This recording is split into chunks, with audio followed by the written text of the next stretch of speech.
Buenas noches. Agradecemos su participación en el conversatorio de hoy. Estoy envejeciendo. ¿Qué puedo hacer por mi cerebro? Como presentador nos acompaña desde Argentina Diego Pimentel, licenciado en psicología, cuenta con más de 20 años de experiencia, la cual incluye hipnosis clínica terapéutica, programación neurolingüística, realidad virtual y estudios dentro de la escuela sistemática y cognitiva. Ha incorporado en su práctica tratamientos asociados a las neurociencias y desde el 2013 viene trabajando con neurofeedback. Vamos a dar inicio al conversatorio. Si tienen preguntas, las pueden escribir en el panel de la reunión que se encuentra al lado derecho de sus pantallas. Al final del conversatorio, Diego las responderá. Diego, bienvenido. Adelante, por favor. Buenas noches. Hoy vamos a mejor dicho, a hablar acerca del envejecimiento del cerebro y de esto que está en esta pregunta: ¿qué puedo hacer por mi cerebro? Para comenzar, vamos a hablar del envejecimiento normal, ¿no? O sea, vemos que el paso del tiempo trae cambios en el cuerpo. Durante una primera etapa de la vida, esos cambios se viven como un crecer. Pero cuando se llega al tope de ese crecimiento, se empieza a hablar de un envejecimiento normal. Algunos autores dicen que ese envejecimiento normal comenzaría aproximadamente a partir de los 30 años de edad, pero la verdad es que uno puede no darse cuenta. O sea, uno tal vez sí se da cuenta cuando quizás llega ese momento cerca de los 40 años en el que decimos: empecé a usar anteojos, tuve que cambiar la graduación de mis anteojos, ¿no? Como que uno le empieza a llamar la atención que hay algo que está pasando en el cuerpo, y de repente antes veía las letritas del libro y ahora me está costando, ¿no? Quizá una mujer hablando acerca de la menopausia, o entre hombres cuando empiezan con esos chistes: ya está cerca de los 50, vas a perder la virginidad, a ver si te gusta todavía, ¿no? Pero bueno, estos son chistes que se suelen realizar entre amigos, pero la realidad es que el cuerpo, sin darnos cuenta, continúa su camino hacia un envejecimiento natural, hacia un envejecimiento que está dentro de lo normal, dentro de lo pautado, dentro de lo pensado, que es parte de la vida. Tanto la Clínica Mayo como The Alzheimer's Disease and Healthy Aging Program, al igual que otras tantas páginas, libros, etcétera, etcétera, coinciden en esto, ¿no? ¿Qué es lo que va envejeciendo? Y van envejeciendo los sistemas del cuerpo: cardiovascular, digestivo, urinario, nervioso, reproductor, o sea, todos los sistemas propios del cuerpo. Los huesos, las articulaciones y músculos, los ojos y oídos, los dientes, la piel, la vida sexual también, y bueno, y otras tantas partes del cuerpo. ¿Qué pasa a nivel del sistema nervioso? Por un lado, tenemos que se sabe que las funciones ejecutivas, o sea, el área del lóbulo prefrontal, comienza a decaer a partir de los 55 años. Habrán escuchado que los viejos dicen la verdad, que no se tragan nada, que dicen lo que piensan y lo que sienten. ¿Y saben qué pasa si dentro de las funciones ejecutivas que empiezan a decaer tienen que ver estas funciones dentro de los tantos funciones que implican? Hay una que tiene que ver con el control de la impulsividad, la conducta social. Entonces, una persona, de repente empezamos a soltar las riendas para que pueda hablar, pero no es que se las soltamos, sino simplemente el lóbulo prefrontal se está relajando en esto, está menos activo, y la persona empieza a decir cosas que antes se guardaba.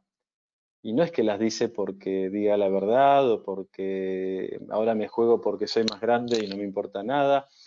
No, digamos, puede haber una conjunción de distintos factores, pero básicamente es como que el lóbulo prefrontal empieza su decaída, entonces puede haber una etapa un poco más impulsiva y de menos control. El envejecimiento normal, retomando acá lo que estamos conversando, puede implicar velocidades de procesamiento más lentas y mayor dificultad en la realización de múltiples tareas. pero la memoria, las destrezas y el conocimiento de rutina son estables y podría incluso mejorar con la edad.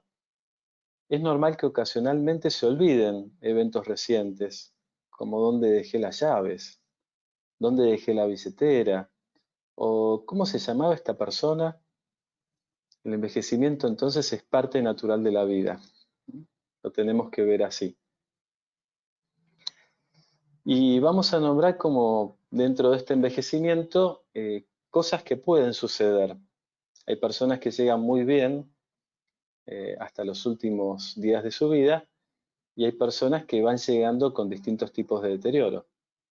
El deterioro cognitivo, por ejemplo, es causado por la edad y se debe a los cambios que se producen en el cerebro sano al envejecer.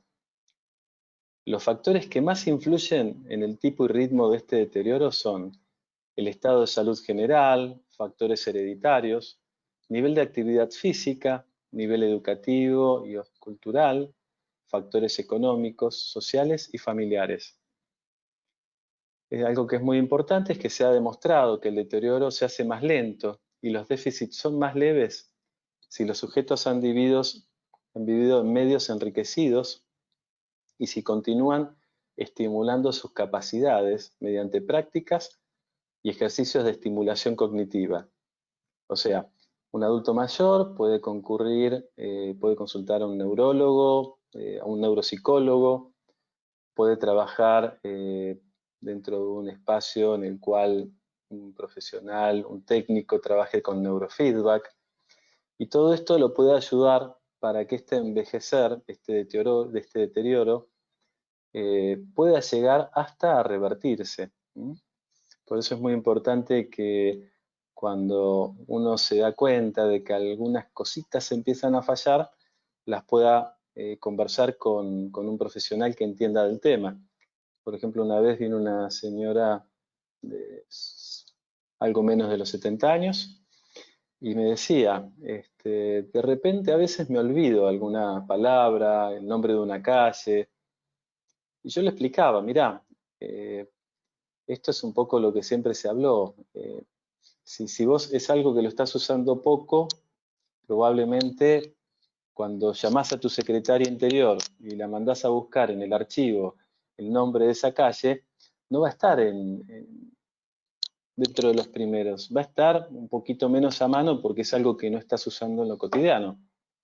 Entonces, hay cosas que están dentro de lo normal y que uno las puede entrenar y que no necesariamente uno va a tener una demencia porque me olvidé o dónde estaban las llaves o el nombre de esta calle o el nombre de ese actor o de esa actriz. Pero bueno, igual siempre es importante consultarlo y ver qué es lo que se puede hacer para ir mejorando aquellas funciones cerebrales que pudieran estar iniciando un proceso lentamente o abruptamente de caída. También está el deterioro cognitivo leve, que es un estadio intermedio entre el deterioro cognitivo esperado debido al envejecimiento normal y el deterioro más grave de la demencia. Puede implicar ya problemas con la memoria, el lenguaje, el pensamiento, el juicio. Estos cambios no son tan graves como para que interfieran significativamente en la vida diaria de la persona y en las actividades habituales. Pero es para tenerlo en cuenta porque este tipo de deterioro leve podría aumentar el riesgo de padecer demencia en el futuro.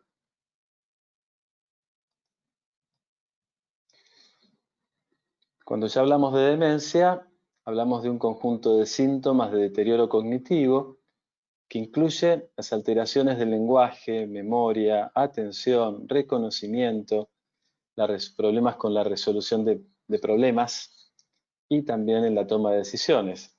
Pero ya estos síntomas interfieren en actividades diarias. Otros signos de demencia incluyen no poder completar tareas de manera independiente, tener dificultad para nombrar objetos o familiares cercanos, olvidar cuál es la función de ciertos objetos, repetir preguntas, tomar mucho más tiempo para completar tareas habituales, perder objetos frecuentemente, no poder volver sobre los pasos y perderse. Pero fíjense que qué interesante que es que uno pueda saber que hay cosas que uno puede hacer hoy para ayudar a que en una de esas ese envejecer en el futuro sea mejor, o en el momento que uno está iniciando un proceso a determinada edad, o cuando uno empieza a ver que algo empieza a suceder, o simplemente estando uno bien y queriendo entrenar un poco el cerebro, como quien va al gimnasio para entrenar un tanto el cuerpo, para que el cuerpo tenga mejor resistencia, mejor oxigenación, y dar más posibilidades de que el cuerpo esté mejor a futuro. Tengan en cuenta que también hay distintas afecciones que pueden imitar los síntomas de la demencia. O sea, por ejemplo, a veces una persona tiene una infección y con una infección empieza a hablar y a decir cosas incoherentes, y esas cosas incoherentes uno dice, esta persona es grande. Quizá tiene simplemente una infección urinaria, pero está diciendo incoherencias, digámoslo así. Y no es que esté entrando en una demencia. Entonces es muy importante tener un médico que sepa de tercera edad, que sepa del envejecer, porque puede haber deficiencias de vitaminas, afecciones como el hipotiroidismo, la hidrocefalia, como decía recién, las infecciones, deficiencia de vitamina B12, que pueden estar imitando los síntomas de una demencia sin ser una demencia. También la automedicación y la medicación recetada. Hay algunos tipos de medicamentos que quizá una persona podría llegar a generar alguno de estos síntomas. Como yo no me especializo en medicina, cualquier pregunta de esta, por supuesto, siempre al médico especialista, que es quien va a poder responderles de la mejor manera. Hace un ratito hablaba de las funciones ejecutivas y el lóbulo prefrontal. Piensen que arriba a la izquierda, en rojo, están viendo todo lo que es el lóbulo frontal. Abajo a la derecha, en rojo, están viendo lo que es el lóbulo prefrontal. Y piensen que esta área del cerebro se está desarrollando desde que el niño, o sea, desde que la persona está en el planeta, y digamos que antes también, porque el cerebro se va desarrollando ya a nivel feto, ¿no? Pero digamos que el lóbulo prefrontal es un área que se está completando, que está madurando, básicamente, pensémoslo que entre los 20 y 25 años, esa persona tiene un lóbulo prefrontal que ya debería estar funcionando bastante bien. ¿Qué es lo que pasa? Ustedes de repente ven un chico adolescente y lo ven con todos los cambios corporales, hormonales, impulsivo, los enfrenta, quizá después pide disculpas, pero primero hace, primero se equivoca. En algunas empresas quieren tener este tipo de personas rápido porque quizá los ven que son más activos, pero bueno, cada puesto en su momento, cada cosa en su lugar. Como les decía antes, los niños, los viejos, dicen lo que sienten, dicen lo que piensan, pero también lo dice el borracho y también lo dice el que se drogó. ¿Por qué?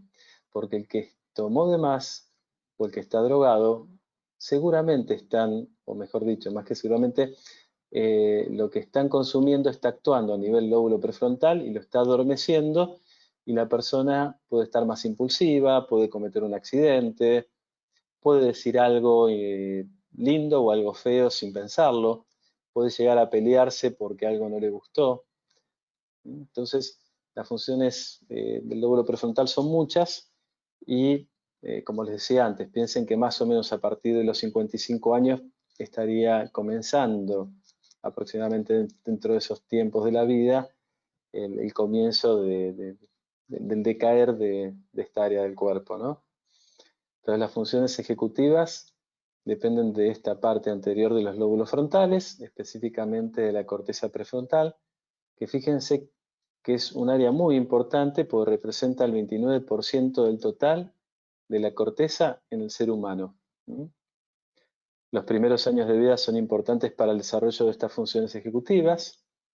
Y para decirlo fácil, bueno, se refiere a la función directiva, gerencial y rectora del cerebro. O sea, piensen que del lóbulo prefrontal surgen conexiones neuronales hacia todas las áreas del cerebro. Entonces, piensen que este lóbulo prefrontal, estaríamos hablando de un área que es como una supercomputadora que necesita estar funcionando bien.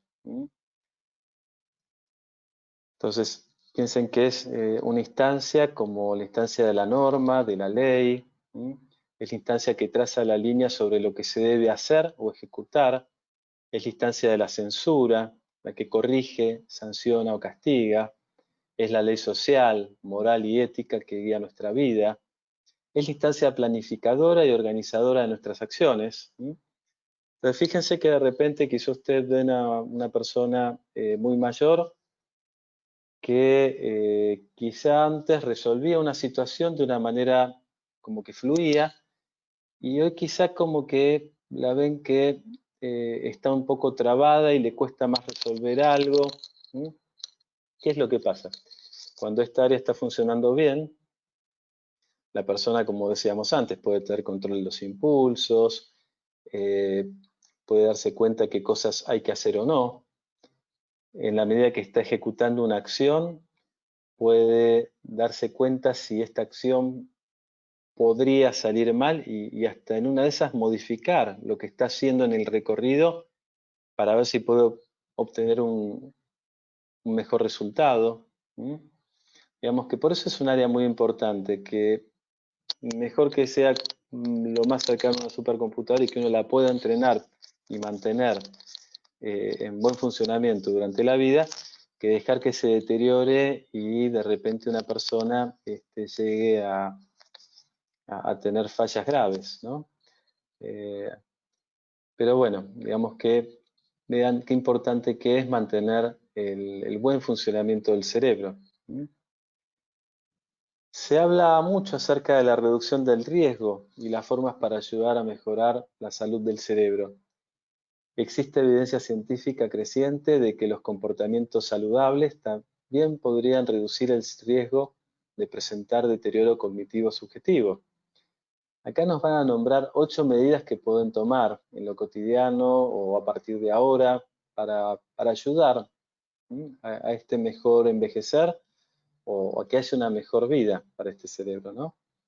Por ejemplo, dejar de fumar, prevenir y manejar la presión arterial alta, prevenir y manejar el colesterol alto, manejar un peso saludable, dormir lo suficiente, mantenerse involucrado en la comunidad, o sea, tener contacto con personas, socialmente conectarse con amigos, conocidos, familia, manejar el nivel de azúcar en sangre.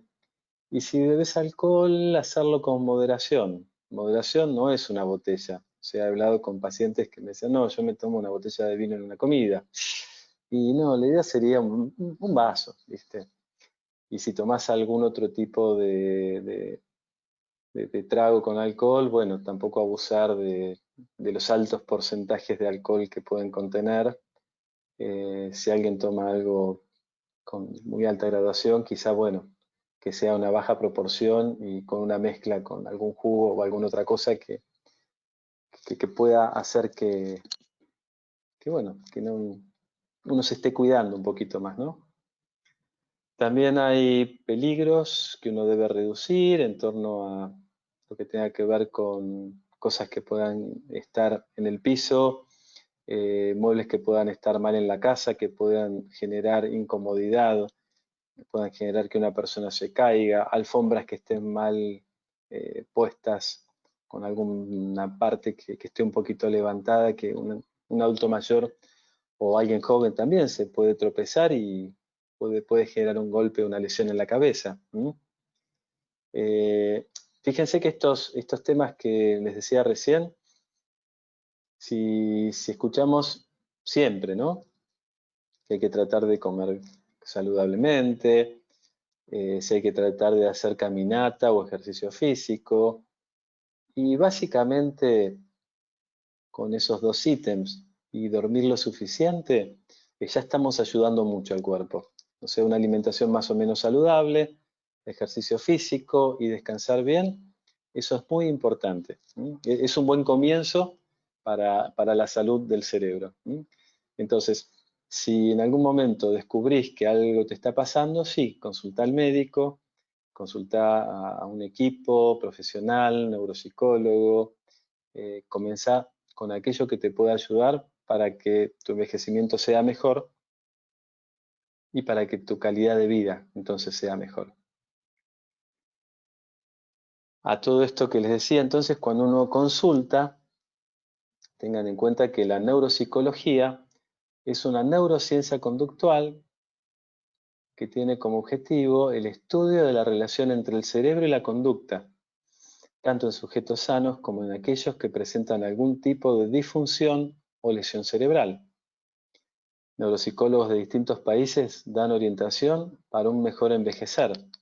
Acá dije, entre otras competencias, porque la neuropsicología abarca, por ejemplo, en la niñez puede ser para habilitar una función cerebral que viene retrasada, o sea, una función cerebral que todavía no está al porcentaje adecuado de la evolución de la persona, de la edad de la persona.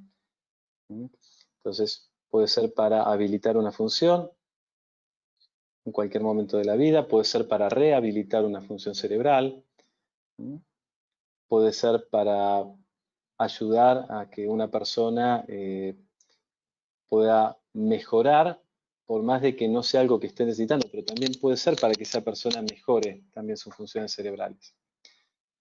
Existen centros especializados en neurociencias que utilizan el biofeedback neuronal o el neurofeedback para el entrenamiento del cerebro en la búsqueda de mejoras. Entonces, pueden ser lugares de neuropsicología que trabajen con neurofeedback, pueden ser consultorios técnicos o de profesionales de otras disciplinas que tranquilamente están habilitados para trabajar con neurofeedback. Pueden ser esos lugares los adecuados como para que uno pueda pedir un turno y comenzar algún tipo de entrenamiento. Ahora, vamos entrando en el tema por el cual estamos acá, que es presentar un poco lo que es el biofeedback, lo que es el neurofeedback para complementar o acompañar cualquier tratamiento que una persona pueda estar haciendo, o mismo para que sea el tratamiento que alguien inicie y a veces uno mismo puede decirle, mira, yo te derivaría a vos a que vayas a ver además a tal profesional para acompañar este proceso si es que es necesario. Entonces, el biofeedback hace referencia a señales producidas por el cuerpo humano, o sea, bio hace referencia a vida, señales del cuerpo humano. Y feedback o retroalimentación apunta a un continuo intercambio de información en el cual el emisor recoge la información del medio y esa información le permite modificarse, le permite darse cuenta qué es lo que está pasando. Por ejemplo, en la imagen que está acá, ustedes pueden ver lo que sería una persona, una computadora, una pantalla, y por ejemplo, si esta persona tuviera que trabajar la biofeedback asociado al latido del corazón o asociado a la temperatura de la piel, por ejemplo, si la persona estuviera estresada o estuviera respirando muy rápido y su corazón latiendo rápido, tendríamos que el biofeedback le estaría mostrando el recuadro ese que está en rojo. Ahora, si la persona empieza a hacerlo dentro de los parámetros normales, pero normales para él, ¿no? Positivos para él, y seguramente estaría mostrándole el verde. Ahora, si estuviera por debajo, tal vez porque le bajó la presión o está mal, porque pensemos que el sistema asociado al estrés es el sistema simpático y a veces hay personas que las pueden sobreactivar y a otras que quizá las pueden anular, las pueden llegar más hacia el congelamiento que hacia la acción. Pero bueno, eso, pensemos que el biofeedback podría dar distintos tipos de información y que la persona en el caso de determinados estilos de biofeedback, puede cambiar su fisiología a conciencia, cambiando la respiración, cambiando lo que está pensando, cambiando lo que se está imaginando o también cambiando lo que estaba recordando. Si recordás algo feo, te trae al presente las imágenes y emociones feas de ese momento del pasado, entonces te vas a sentir mal. Si te sentís mal, el biofeedback te va a estar mostrando en pantalla que hay cambios fisiológicos asociados a eso.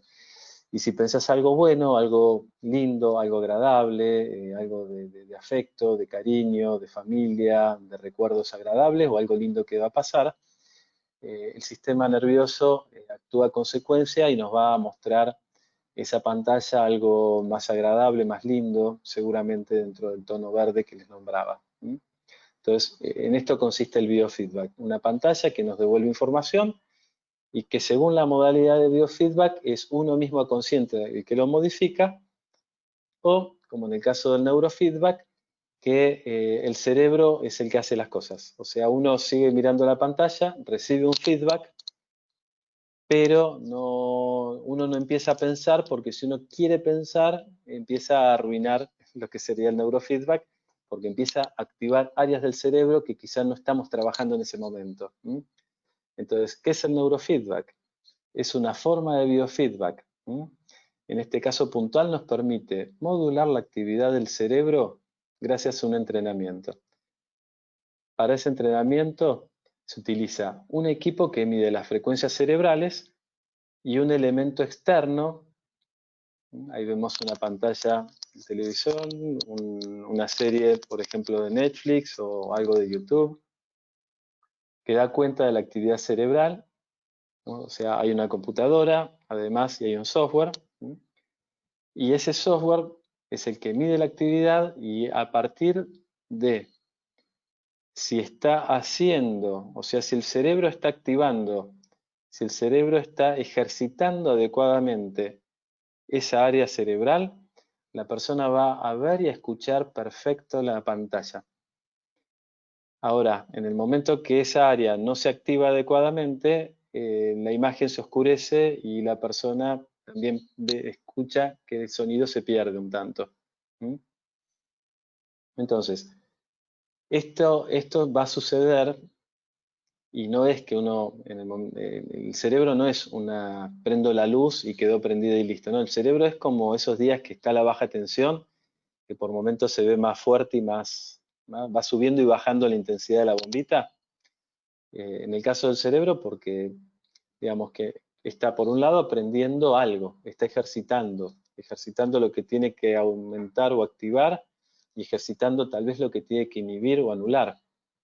Entonces, está haciendo un esfuerzo y en ese esfuerzo se va viendo cómo en la medida que obtiene el resultado esperado, ve mejor y escucha mejor. Entonces, por eso, acá les decía que para ese entrenamiento se utiliza un equipo que mide las frecuencias cerebrales y un elemento externo que da cuenta de la actividad cerebral, que sería esa pantalla que se oscurece y se aclara.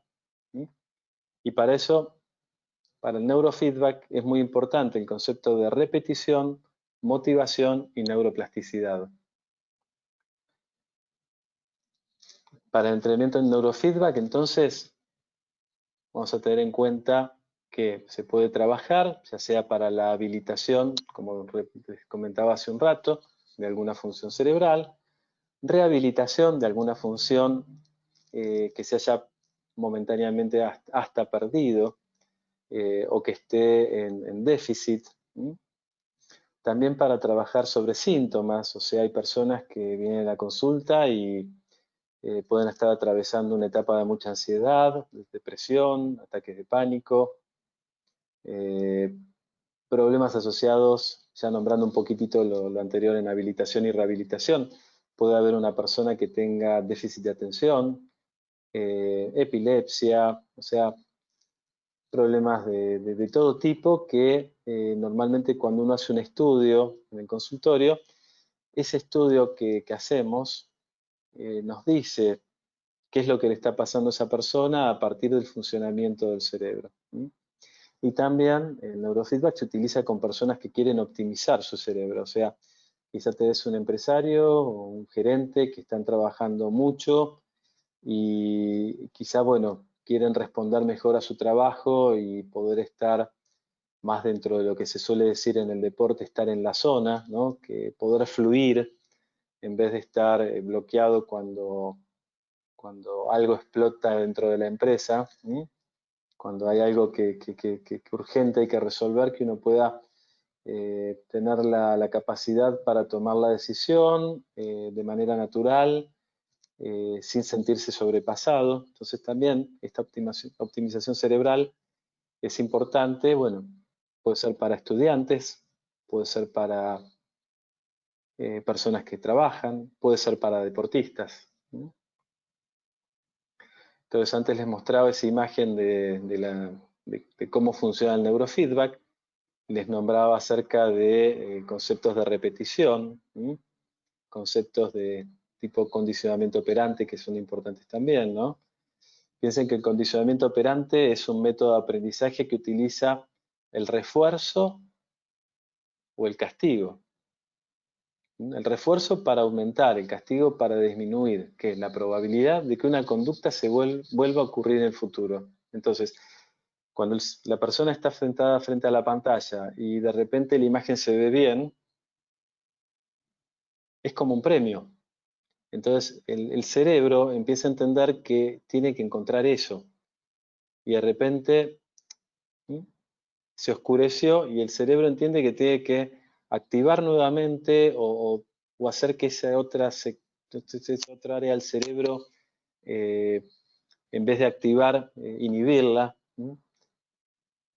¿Y por qué? Porque bueno, se oscureció la pantalla, entonces tengo que hacer lo correcto para que vuelva a iluminarse y pueda volver a ver y escuchar bien lo que esta serie o esta película o esta música que estoy escuchando, ¿no? Entonces, por eso se tiene en cuenta este concepto y se vio que en lo que tiene que ver con eh, el cerebro, es muy importante tener en cuenta estos conceptos, porque en la repetición de tener una sesión 2 veces por semana, de ir a visitar este espacio de salud durante 40 sesiones, por ejemplo, ahí tenemos repetición, y tenemos repetición como quien va al gimnasio y quiere mejorar un músculo, ¿no? Va 2 o 3 veces por semana y de repente a los tantos semanas empieza a ver algunos resultados positivos, ¿sí? Entonces piensen que acá tenemos la repetición en el día a día, como quien levanta y baja una pesa 10 veces, ¿sí? Acá está teniendo la repetición en el momento y después la continuidad en el tiempo, ¿sí? Como importante también para que las neuronas vayan generando nuevas conexiones, nuevos modos de activación adecuados, que ya les voy a contar un poquito más de qué se trata. Pero bueno, a través del neurofeedback, utilizando el condicionamiento operante, podemos enseñar al cerebro entonces a incrementar o disminuir la cantidad de ondas específicas necesarias en el área en la que deben estar. Recién les decía esto de las neuronas, y cuando hablamos de las neuronas y estos nuevos caminitos o estos nuevos, estos nuevos modos de activarse o de inhibir, hablamos de neuroplasticidad, nos referimos a la facultad que tienen las neuronas para regenerarse. ¿Por qué? Porque hace muchos años se pensaba que si algunas neuronas se morían, nunca más se iban a regenerar. Ahora no, la neuroplasticidad, digamos, en los últimos años se viene hablando de que el cerebro sigue generando neuronas durante toda la vida. Ahora está bien, a veces genera las neuronas, pero lo que hay que hacer es que esas neuronas, si sucedió algo importante, por lo cual esas neuronas están desconectadas del grupo de neuronas asociadas quizá a un movimiento, porque una persona tuvo un accidente, hay que tratar de hacer de que ese grupo de neuronas nuevas que viene a reemplazar las que tuvieron el accidente, las que se desconectaron, entonces lo que se empieza a buscar es que a partir de la rehabilitación una persona pueda volver a generar un movimiento en esa parte del cuerpo, por ejemplo. En el neurofeedback también uno colocando un electrodo de lectura en el cuero cabelludo puede hacer que un área del cerebro que tiene neuronas nuevas, pero la persona tuvo una lesión, puede hacer que esas neuronas comiencen a activarse para colaborar con las áreas cercanas que ya empezaron a colaborar con esa función que está en etapa de rehabilitación, digámoslo así. Entonces, decíamos entonces que la neuroplasticidad nos referimos a la facultad que tienen las neuronas para regenerarse y tomar nuevas conexiones. Es la capacidad del cerebro para modificarse, recuperarse, aprender y mejorar. Y algunos hablan entonces de la renovación del cableado. Esto lo voy a pasar medio rapidito, pero es para que tengan una idea, porque el neurofeedback no es invento argentino. Puedo decir que el bife de chorizo y el tango podrán serlo, pero el neurofeedback es algo que está instalado a nivel mundial. Por ejemplo, una página en España, hoy básicamente voy a nombrar aquellas que hablan de temas asociados al envejecer y distintos temas que he nombrado al comienzo, ¿no? Entonces, una página de España hablando de la neuroplasticidad como base para mejorar el pronóstico de la demencia. Nuevamente, habla acerca de la neuroplasticidad, como les decía recién, capacidad para crear nuevas conexiones nerviosas. Estas conexiones facilitan nuevos aprendizajes, estrategias y huellas de memoria que se ponen en funcionamiento cuando son activadas.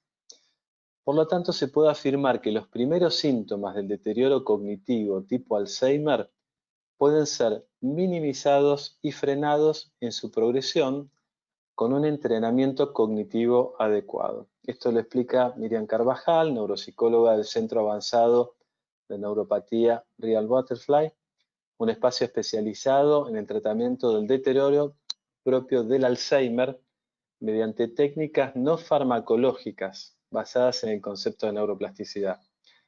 O sea, fíjense que ella está hablando sin medicación o técnicas no farmacológicas que están ayudando a una persona con Alzheimer a minimizar o a frenar el deterioro cognitivo de esa enfermedad. Existen distintos modos de abordaje dentro de lo que es el neurofeedback, pero todos los países lo utilizan en tercera edad para un mejor envejecer y también en rehabilitación. El neurofeedback se utiliza en todas las edades, o sea, puede haber chicos de 3 años trabajando con neurofeedback, como les decía antes, alguna función que tiene que mejorar, o personas a lo largo de toda la vida. Y acá, por ejemplo, también una página de United Kingdom, me sale ahora, bueno, habla también del neurofeedback para la demencia de tipo Alzheimer. Y habla acerca nombra distintos artículos, por ejemplo, la efectividad del neurofeedback en el funcionamiento cognitivo en pacientes con Alzheimer, mejoras cognitivas y cambios cerebrales después de una forma de trabajo con neurofeedback en personas saludables y otros que están comenzando alguna etapa dentro del Alzheimer, o mejorando el cerebro, mal digamos viejo, con nuevos trucos, entrenamiento de atención vía neurofeedback. Neurofeedback Zaragoza, hablando de tratamiento de las demencias mediante neurofeedback. Otra página de España, neurofeedback o aprender o atender. No busqué páginas de otros países porque la verdad de poner acá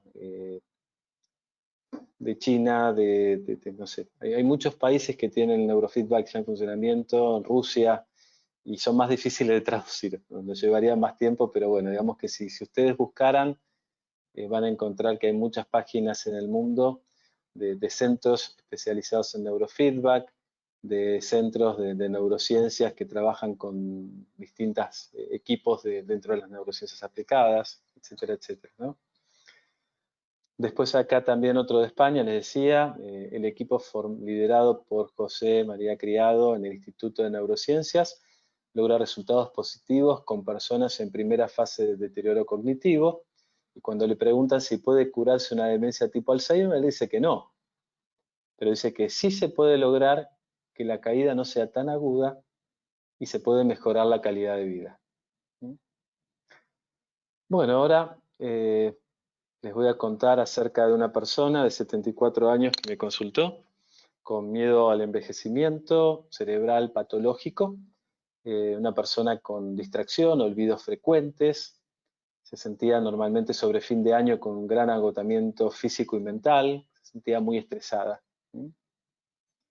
El estudio que hacemos nos da un montón de información, nos da muchos gráficos, muchos números, y esa información es muy importante porque nos está dando cuenta de qué es lo que le pasa a esa persona, qué síntomas tiene, qué padecimientos, qué es lo que tenemos que hacer para ver cuánto podemos llegar a ayudarla.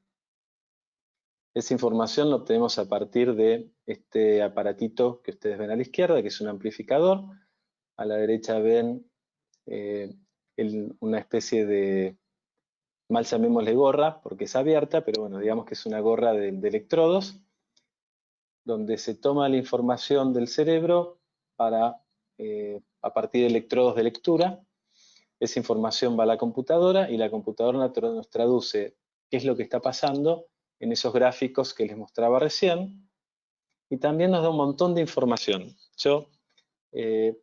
Toda esta información que da es muchísima, pero muchos pacientes se asombran de la cantidad de cosas que dicen. Yo a los pacientes suelo decirle, mirá, esto que estás viendo acá lo tenés de toda tu vida, y responde a cómo está funcionando tu cerebro. Trabajando con lo que nos propone el sistema, mucho de esto se puede llegar a corregir. Hay posibilidades de que mucho de esto se corrija y que lo mejores. Entonces, por ejemplo, quizá lea un poquito rápido porque no nos tenemos que quedar sin tiempo. Así que, por ejemplo, dificultades para mantener el enfoque externo, dificultades para fijarse en los detalles y con el procesamiento del lenguaje, depresión potencial, bajos niveles de energía, procesamientos basados en imágenes a expensas del basado en la palabra, pensamiento intuitivo más que lógico secuencial, dificultad con los detalles, hipervigilancia, miedos basados en trauma, estrés, ansiedad, susceptibilidad. O sea, vamos a encontrar mucha información que además se repite porque el estudio que hacemos va tomando distintas áreas del cerebro, va realizando comparaciones, y puede suceder que dentro de las distintas comparaciones o dentro de los distintos datos que nos da este análisis, puede surgir que distintas áreas del cerebro nos den que puede haber un síntoma que de ambas partes se están dando cuenta de eso. Bueno, la capacidad de estar quieto y tranquilo es limitada, la capacidad de manejar la interfaz entre mundo exterior e interior en situaciones exigentes es fácilmente sobrepasada, tiene tendencias a la distracción por estímulos externos y a la impulsividad en situaciones agitadas, a menudo presenta alta sensibilidad a los estímulos externos. Comúnmente experimenta dificultades para conciliar el sueño o sueño agitado, bruxismo. Es proclive a alergias y asma.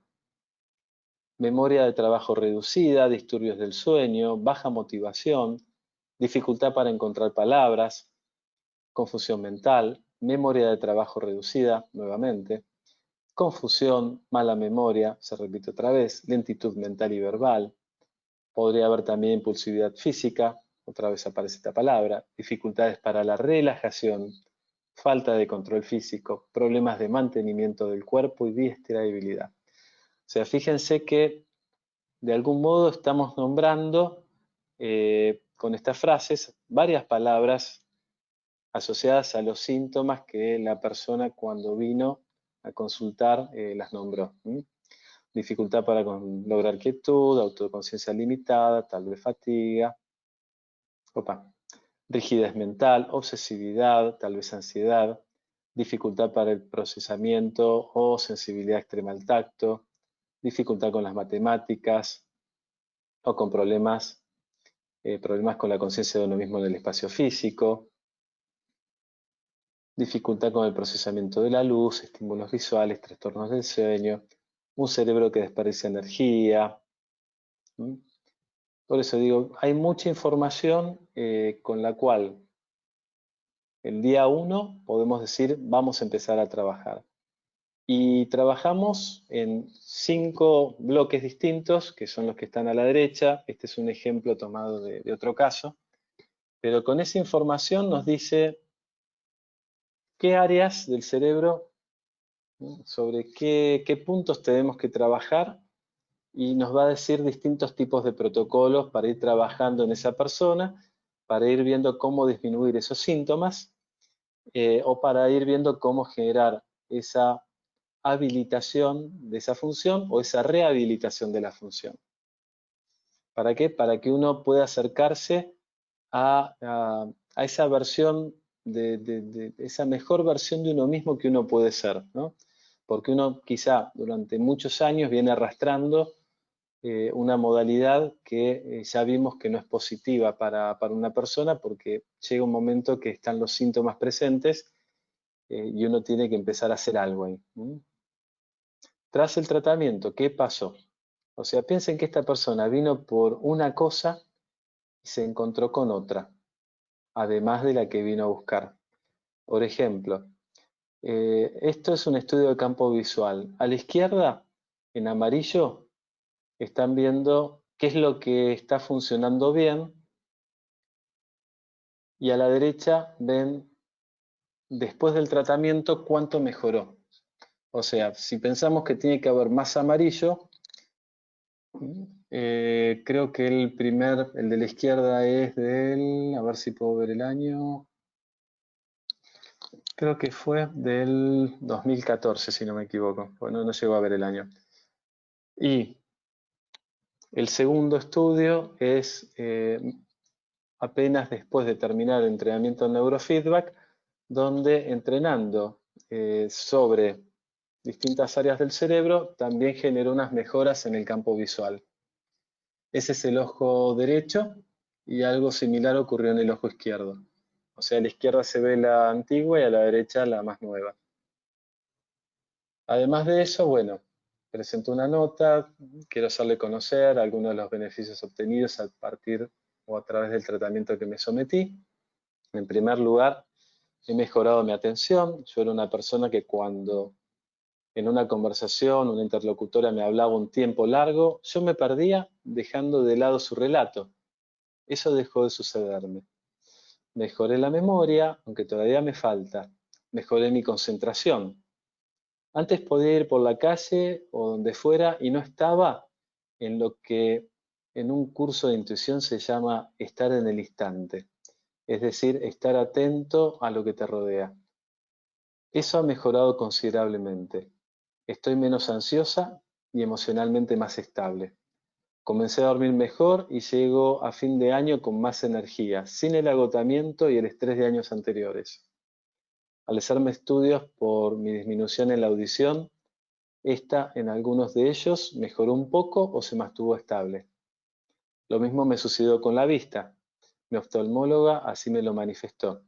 Prueba de ello es haber mantenido por bastante tiempo los mismos valores en la graduación de mis lentes. Hasta aquí es lo que recuerdo. Muchas gracias por su intervención. Saludo atentamente, la paciente. Acá les muestro quién es el creador de Brain Trainer, que es, nosotros somos un grupo que, como pueden ver, estamos en muchísimos países, creo que eran más de 30 países, por lo menos. Muchísimas personas, profesionales, técnicos, certificados, que tomaron un curso, tuvieron una etapa de supervisión, tras la cual ya todas estas personas estamos habilitados para trabajar con personas, para poder ayudarlos a mejorar. Y es muy interesante porque Peter es una persona muy generoso que, en vez de guardarse su su descubrimiento. O sea, Peter no descubrió el neurofeedback, pero sí él, dentro de las líneas de neurofeedback, armó la propia, que es muy interesante porque, como les mostraba antes, trabaja en 5 bloques distintos, va trabajando todo el cerebro para que el cerebro mejore de esa persona. Hay otras modalidades de neurofeedback que trabajan solamente quizá hacen solamente un ejercicio y siempre repiten el mismo. Hay otros que solamente trabajan sobre la línea media de intercomunicación cerebral y solamente trabajan eso. Y Peter nos creó una técnica o un modo de trabajo que es muy efectivo y muy interesante. Esto es un dato que me gusta nombrarlo porque, vuelvo a decir, la generosidad con que entrega el conocimiento y la paciencia que tiene y la pasión por el tema es muy lindo poder escucharlo. Bueno, esto es todo por hoy. Quería recordarles que estamos en todo el mundo, básicamente desde Estados Unidos, Europa, África y Asia, en braintrainer.com, para Sudamérica y Centroamérica, proteacción.com. En Brasil está btibrasil.com.br y en Argentina, bueno, estoy yo, diegopimentel.com, y de a poquito estamos teniendo, sí, a ver, no soy el único, pero bueno, soy yo hoy el que está hablando acá. Hay también una entrenadora en Córdoba, hay otra que se está formando en Córdoba, que está muy avanzada también. Hay interesados en la zona de Quilmes y también en Villa Carlos Paz. Pero bueno, tengan en cuenta que el neurofeedback es psicofisiología aplicada, es uno de los tratamientos de las neurociencias, utilizado en el mundo por profesionales de la salud y por especialistas certificados. Les agradezco la presencia, el haberme escuchado. Sé que tuve que andar un poquito rápido porque el tema es largo, pero bueno, quería compartir esto con ustedes. Así que muchas gracias por su presencia y le doy la palabra a, veamos quién aparece por ahí, si es que hay Hola, alguna... Diego. Sí, hola, acá Muchísimas estamos. gracias, Diego, por la presentación. Les recordamos que quienes tengan preguntas pueden dejarlas en el panel que se encuentra a la derecha de sus pantallas. Diego, tenemos una pregunta. Estamos sobre el tiempo, pero vamos a tratar de responderlas. Las que no alcancemos a responder las enviaremos por correo. Ana María nos pregunta, una persona que haya sufrido enfermedades como la meningitis y tenga válvula de Hacking, ¿puede estar más propensa a desarrollar Alzheimer u otras deficiencias en su vejez? Ella pregunta que si el tener la válvula de Hacking pues, lo predispone a la persona para tener Alzheimer. Mirá, yo soy psicólogo y son de las preguntas a las cuales yo no tengo respuesta. La mejor respuesta que te puedo dar es, es importante que la persona tenga los controles médicos adecuados para que el médico tratante vea qué tipo de evolución puede estar teniendo esta persona con los tratamientos que tiene. Y si vieran que este tipo de, o sea, que hay alguna evolución, que llegara a ir mostrando síntomas asociados al Alzheimer, bueno, sí, iniciar los tratamientos adecuados. Ahora, por eso digo, digamos, principalmente el médico, que es quien puede tener certeza en una respuesta de estas. Yo como psicólogo y habiendo tomado, sí, cursos de neuropsicología y neurofeedback, puedo decir que nosotros estamos más en el estudio que nosotros realizamos, eh, ya con los síntomas que la persona pueda estar teniendo o con el interés que la persona tenga por ver si puede estar mejorando. Pero no tengo una respuesta más que consultar al médico, que es la persona adecuada, y específicamente al médico que lo está tratando, que es el que lo conoce, el que sabe, el que lo ve, el que sabe más o menos cuál puede ser el pronóstico. Así que bueno, te agradezco por la pregunta y espero que mi respuesta te sirva. Gracias, Diego. Una última pregunta, a ver si le alcanzamos a hacer. Dice, ¿por qué se dice que cuando la persona envejece vuelve a ser niño, se vuelve terco, impulsivo, no mide las consecuencias de sus actos? ¿Esto puede estar representando demencia senil? Pensá lo siguiente, hablábamos hace un rato acerca de las funciones ejecutivas y el lóbulo prefrontal, y si tenemos que el lóbulo prefrontal comienza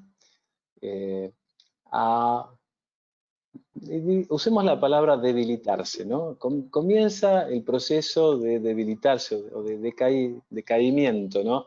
A partir de los 55 años, vamos a ir teniendo personas que van a estar perdiendo el control de los impulsos, quizá están más irritables, que van a decir lo primero que piensan. Quizá años atrás la misma persona, las cosas igual le molestaban, pero tenía una conducta social más aceptable. Tenía un freno que se podía poner porque el lóbulo prefrontal estaba trabajando adecuadamente. Acá en Argentina, a ver, podemos ver que, al igual que en otros países, ¿no? Quizá en televisión se aparece alguna persona entrevistando en la calle a un adulto mayor, y es más fácil que el adulto mayor diga un montón de cosas que le salen directamente, sin filtro, que otra persona que quizás se frena un poquito más para decirla. ¿Está bien? Está bien, no todos los adultos mayores, pero algunos sí. A algunos le pasa eso. Y a veces hay gente que dice, bueno, al final mi papá que tiene tantos años, o mi tío que tiene tantos, o mi abuelo que tiene tantos, parece un nene. Porque me hace los mismos berrinches, me dice las cosas en la cara, ¿no? Y no, lo que está pasando es que el cerebro está envejeciendo, y lo que te sugiero ahí es que busques en Brain Trainer y elijas al entrenamiento certificado que vive más cerca de tu zona, porque puede ser interesante esto que te decía antes, ¿no? Poder generar un mejor envejecer a aquella persona que uno ama o uno mismo si está dentro de uno de estos procesos. Y como dije al comienzo, no sé si estuviste en el comienzo, pero al comienzo contaba el caso de un paciente mío de 79 años aproximadamente, que el médico le decía, ahí, yo que vos no me operaría, y yo a mi paciente le digo, opérate porque tenés familia longeva, familia de más de 90 años, y además tenés un marcapasos. Y como teníamos mucha confianza y hablamos muy bien, le decía, mira, a ver, vos cuando estés bajo tierra, tu corazón va a seguir latiendo con ese marcapasos que tenés. Y él se reía porque sabía que es verdad. O sea, con madre y abuela longeva y un marcapasos, él no se iba a morir de eso, pero sí tenía que asegurarse una mejor calidad de vida. Y no hay nada peor para un adulto mayor que enfrentarse con el deterioro, porque muchas veces hay personas que se deprimen y desde la depresión uno dice, ¿qué le pasa? Y uno estudia la depresión y se da cuenta que hay un deterioro escondido ahí atrás. A veces la depresión viene atrás del deterioro, o sea, la persona empezó un deterioro y después se empezó a deprimir por lo que está pasando, y a veces, digamos, puede pasar de un modo o del otro. Entonces lo que tenemos que tratar de ofrecerle a nuestros seres queridos también es un mejor envejecer. Por eso está bueno la consulta con el neurólogo, la consulta con el psiquiatra, la consulta con el psicólogo y el entrenamiento en neurofeedback con la persona especializada que lo puede acompañar en esta etapa. También puede estar haciendo una estimulación neuropsicológica por computadora mientras tiene el entrenamiento en neurofeedback, y hasta puede ir haciendo un entrenamiento global que le dé, vuelvo a decir, un mejor envejecer o rehabilitar algunas funciones que ya pueden estar un poquito más en caída. Así que Sí. bueno, te dejo esa respuesta. Diego, muchísimas gracias. Nos pasamos 2 minuticos del tiempo. Les voy a dejar ahora una información con Marta que es de interés para todos. Nos vamos a pasar solo un minuto más. Diego, nuevamente muchísimas gracias. Gracias a ustedes, muchas gracias. Marta, adelante.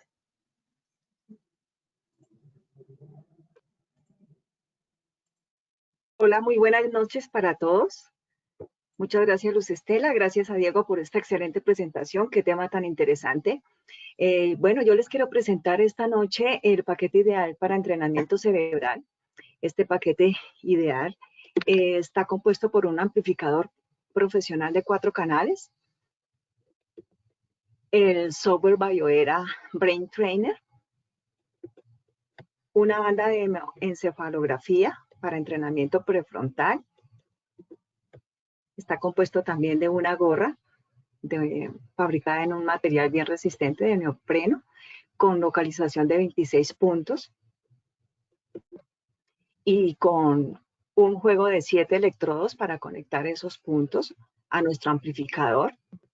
Este paquete de entrenamiento también tiene un curso básico de introducción Brain Trainer U y además cuenta con un procesamiento de tus frecuencias con tu plan de entrenamiento específico para mejorar tu desempeño.